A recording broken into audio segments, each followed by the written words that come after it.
Amid mounting concerns over Korea's plunging population, findings for last year showed a reversal in trend. So what was behind the rebound in population? What are the broader implications of this phenomenon? And what policies do pundits believe will prop up the population?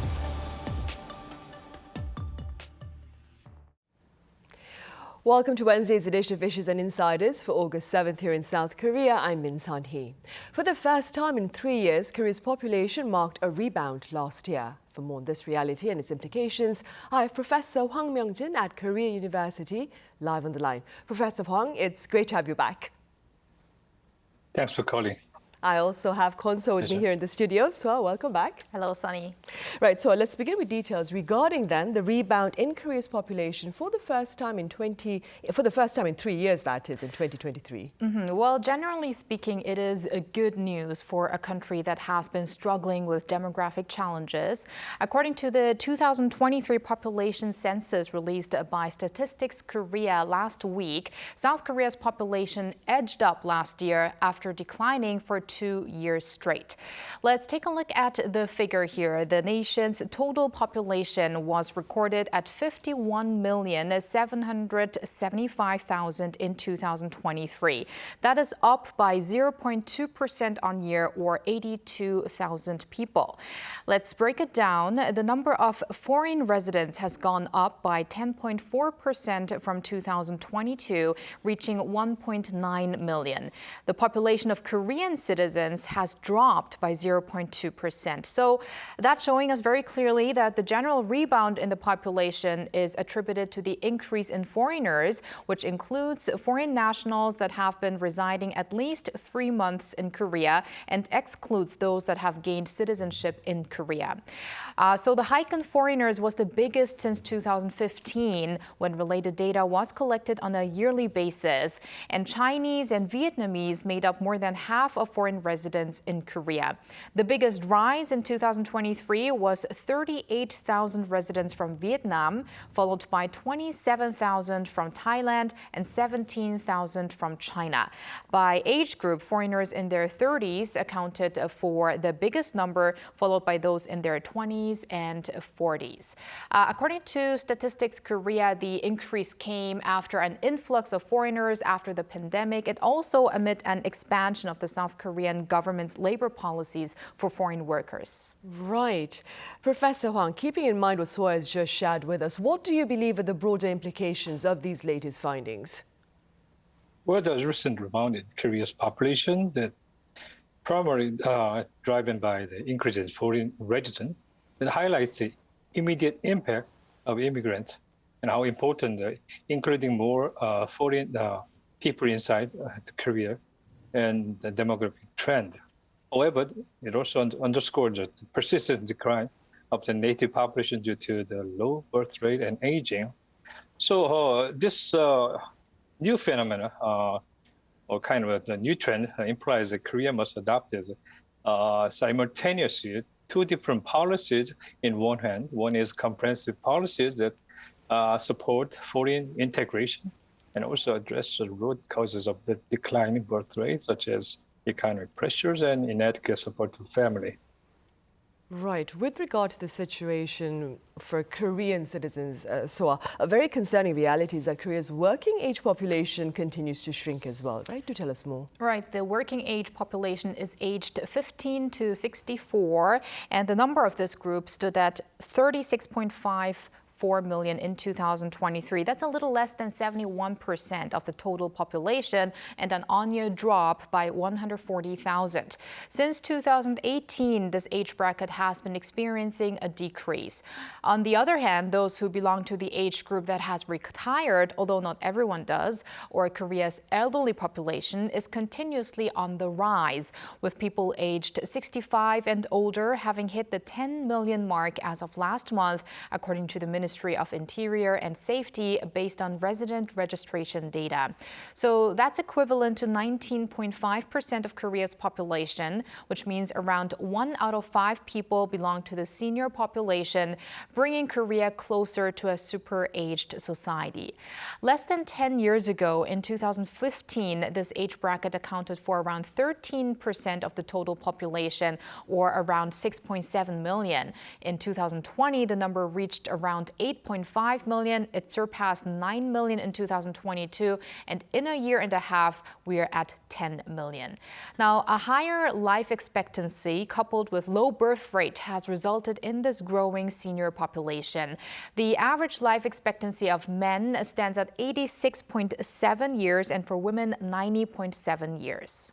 Right. Professor Hwang, 100 Filipino workers are currently here in Korea to partake in a pilot project aimed at addressing rising childcare costs amid a shortage of manpower, of course. Now, accordingly, keeping in mind the growing population of foreign residents here in Korea to offset our demographic decline, what policy changes do you recommend to better accommodate them? Well, that is very important things we have to consider. In order to better accommodate the growing foreign residents population, Korea should implement a policy that facilitate social integration and provide equal opportunity. That includes maybe language and cultural educational program and streamlines the visa process and legal protection against discrimination. In addition, we might have to think about a one-stop services through someone is called the blue card, but like United States, the green card, and gives comprehensive accessibility to healthcare, education, housing for foreign residents. They might help them integrate more, smoothly into the Korean society, and ultimately benefiting both immigrants and hosting country. Right. Moving forward, so findings by Statistics Korea released in late July show a rise in the number of newborns for the months of April and May. How are pundits explaining this rebound? Right. The seemingly ever-plunging birth rate in the country has gone up for 2 consecutive months, which is a relief, but not evidence enough to say that there's been a shift in the trend. Government data released late last month showed 19,547 births in May, a 2.7% rise from the same month last year. A 2.8% increase was reported in April. So it's the first time in 8.5 years that the number of newborn babies went up for 2 straight months. The state-run statistics agency sees 2 main factors having played a role in the rebound. For one, a base effect. The number of newborns in May last year was the lowest ever for the month of May, when a plunge by 12.5% on year was recorded. And the other reason being a rise in marriages since August 2022. That's when relaxed social distancing measures in the post-pandemic era led to more marriages and wedding ceremonies. And given that it takes roughly 2 years for newlyweds to give birth to their first child, the recent figures may be attributed to the increase in marriages since 2 years ago. An official at the statistics agency said various support measures for young couples, for instance regarding tax and housing, have encouraged people in their early 30s to tie the knot as well. Due to the surprise spring figures, there are chances that the forecast of an all-time low 0.68 fertility rate this year predicted by Statistics Korea in May end up at around 0.7 in the entire year. But that itself is also not a positive figure, as 0.72 last year was already an unprecedented number. Korea is the only country among the OECD that has a birth rate below 1, and Korea's natural population decline has been falling since November 2019, so for 55 months consecutively, as deaths have been outnumbering births. Right, and keeping in mind this dismal reality, Professor Hwang, speaking within your capacity as a scholar, what are the prospects of Korea perhaps reversing its declining demographic trend? Well, that's kind of tough question. Reversing Korea's declining the demographic trend is almost impossible, but it has many different challenges that gives us, and then we should somehow overcome it. For instance, to make it reversing the demographic trend, it might require a multifaceted or sometimes the innovative approaches that includes significant incentives for families to have more children. For instance, from my theory, the married woman at work, they might have to extend the childbirth, because the average childbirth number of childbirth of married working woman is just one. Make it double is the most challenges, but most beneficial for the population changes. To make that happen, we have to enhance the parental leave, child care support, and also the housing support. Well, we can also learn from, by the example from the foreign countries, like Swedish comprehensive family policy that includes generous parental leaves and affordable child care, and Singapore's housing grant and tax benefit. And another example is Canada's multicultural integration policy that can help mitigate population declines. And we have to work very hard and persistent by adopting and adapting those possible or the evidence-based successful international strategy. By doing that, Korea can also create a sustainable and comprehensive solution to demographic change. One of the things I found from the working with other colleagues in overseas different countries, Korea has lived in the most other countries' future, because this low fertility, super low fertility society is what they will face in the future from 10 to 20, sometimes 30 years from now on. So we will be the example by many other countries that will have the similar population decline. So we might have to work very carefully and rigorously moving on to our own agenda. Right, and amid calls for efforts to encourage Koreans to start a family, so the number of people living alone in the country, though, has hit a fresh high, I hear. What are the numbers telling us? The number of single-person households in 2023 stood at 7.83 million, as Statistics Korea's 2023 population and housing census report showed. That's a 4.4% increase from the year before. The rate of increase has been slowing down in recent years, but generally the proportion of people living alone has been visibly on the grow. In year 2000, 15.5% of households in Korea were solo livers. The figure jumped to close to 24% a decade later, above the 30% level since 2020, and reached 35.5% last year. So in the 2020s, single-person households are much more common than families of 4 or more. This report was recently published looking at various demographic figures of 2023, but actually a few months ago we reported on Korea's single-person households having surpassed the 10 million mark as of March this year. And that, according to the Interior Ministry, which said it accounted for close to 42% of 24 million households in total. That meaning by next year, when the 2024 figure is out, we could expect a huge on-year rise. So the rate of increase may be on the track of an upward trend again. Also noticeable is the growing population of elderly people living alone. Almost 10% of single-person households last year were elderly, and that's an on-year increase by 8.3%. Right, I see. And Professor Hwang, what now are some of the tasks that need to be tackled as Korea witnesses rapid growth in the number of one-person households? Well, the number of one-person households increases, and then it's going to be soon 40% or over of the total number of households. That's kind of phenomenon. And the thing that causes a problem is it could be both cause and solution. First is the housing problem. We have enjoyed this. Sorry about that. The culture of congestion, where the high dense population in the metropolitan area, they enjoy the Starbucks and the high rise building and the pro sports game and Olympic games. All things possible because of their density of population. And then people got housing problem after that. So it's either they have to choose to live in a remote area and have a more decent, housing, or they have to suffer. There's, minimize the lacking of the quality of housing.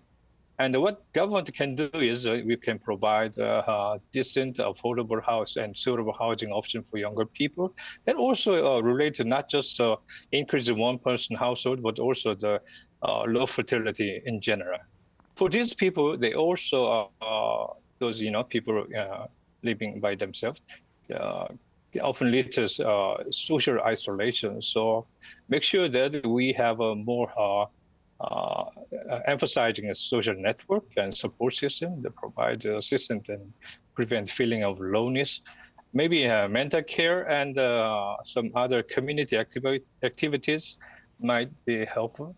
Of course, we see many incidents and the evidence that these younger people, not just younger people, through the age spectrum, the single person households, they got suffer from isolation and then depression. So we have to worry about not just mental disease, but also addicted to alcohol and drug abuse.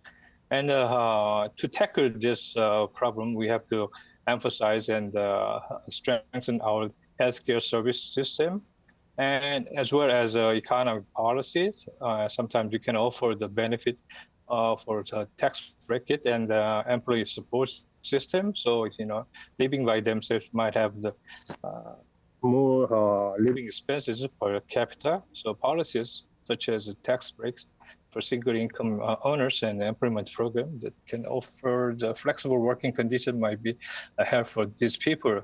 We understand that there's most of the demographic changes that increase the number of one-person households is inevitable, and this is think that we can reverse it in a short term, but Korea can better support this growing population by finding out a better quality of life and a decent society.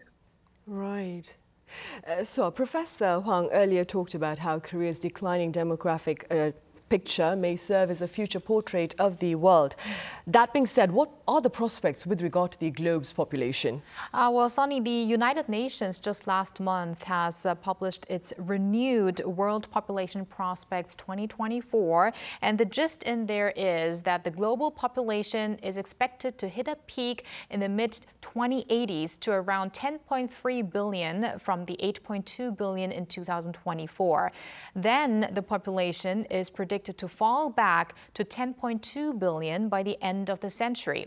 That meaning that the number of people around the world in 2100 is now expected to be 6% smaller than forecasted 10 years ago. This, as a UN official explained, the demographic landscape has immensely changed in recent years, with some countries having lower birth rates than earlier anticipated. The UN's findings show in more than half of all countries or areas, the average number of babies a woman gives birth to stands below 2.1. The report named China, Italy, South Korea, and Spain specifically as having ultra-low fertility with a birth rate below 1.4. Population size as of 2024 has already peaked in 63 countries and areas, including in China, Germany, and Russia, according to the report. For 48 countries, it's expected to happen between 2025 and 2054. 126 countries are projected to experience increases for a while, with 9 even to see their population double between 2024 and 2054, mainly in Africa. There were also prospects made regarding the world's senior population. By the late 2070s, the number of people aged 65 and older is expected to surpass the number of children under the age of 18. Right, I see. Professor Hwang, you earlier spoke at length about the measures needed to better accommodate one-person households. But with regard to Korea's population as a whole, in order to raise its number of people here, where should Korea's priorities lie? Well, from my understanding, the family is most important key player of our demographic changes. So my recommendation is to enhance the support of the family, which is crucial. That includes providing substantial childcare services, parental leave, and the financial incentive for having children have more. Well, second is, of course, it's about gender equality in workplaces. That means the policies aimed at improving the work-life balance, such as flexible working hours and remote work opportunity. And there are so many things we have tried, and sometimes it worked, but sometimes mostly not. But keep in mind that any policies that's related to population demographic change has things to do with the quality of life and the happiness of the individual and the generous nations and citizens. And then we can choose, pursuing the birth rate at the same time. Only possible way is strengthening our families. Family is the one who decide to make more baby or not, but let them choose what they want. But we really support the increases their capacity, choose between two or several different alternatives for the best of their lives. I'm going to have a small announcement to make, if possible. In order to discuss more, and then September 10th, I'm going to host the Conference for Demographic Changes and Social Response among the Asian scholars and experts in democracy, which will be held in the Yeongju City. That's just when the Confucius civilization started. So my suggestion to the fellow of the Asian demographer, we have to start from where we started in our civilization started. So how our family value first originated, and we can share different ideas in the same time. And then hopefully we can share some wisdom and solution that will be spread to overseas that also help the Koreans a better future and change in demographic Right, it would trend. certainly serve to raise awareness about the common challenges with regard to a population that the world currently faces. All right, Professor Hwang, good luck with that conference, and thank you for being with us today. And Soa here in the Thanks so studio. much, pleasure. Very much for being with us, Soa. Thank you, Sunny. See you next week. Right, well, that ends this edition of Issues and Insiders. Thank you for watching.